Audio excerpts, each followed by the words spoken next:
Winning a war was the easy part for David. The harder part was bringing back peace when David returned to Jerusalem after the rebellion of Absalom. David won and Absalom is dead. So now all of Israel is in a state of chaos. That's because the men of Israel, they supported Absalom, and that now that Absalom is dead, are now afraid of David's revenge. Because of this fear, there's a lot of talk between the men and the people of Israel. However, the elders of Judah, which was David's own tribe, they were strangely silent. And that's because they were embarrassed because they were the first to join Absalom's rebellion against David. And David knew that if his own people, the elders of Judah, if they didn't welcome him back, then he would never be able to secure the kingdom back to himself. And so David wrote to Zadok and Abiathar the priest and asked, "Why have you not brought back the king?"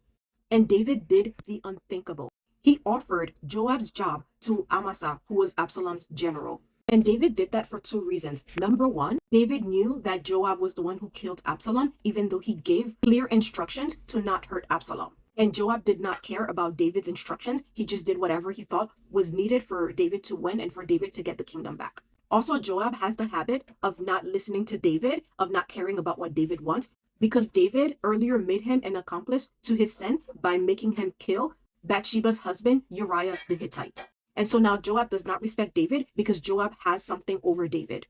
And secondly, David replaced Joab with Amasa because David wanted to show that he is a merciful king. And this, he was showing the people, the rebels especially, that he was not looking for revenge. Because if he hired Amasa, who was the general of Absalom's army, against him, then everyone else would be safe. And this won the heart of all of the people, and that's how they were able to bring David back. So David was able to have peace because he was able to establish peace after the civil war and the rebellion of Absalom.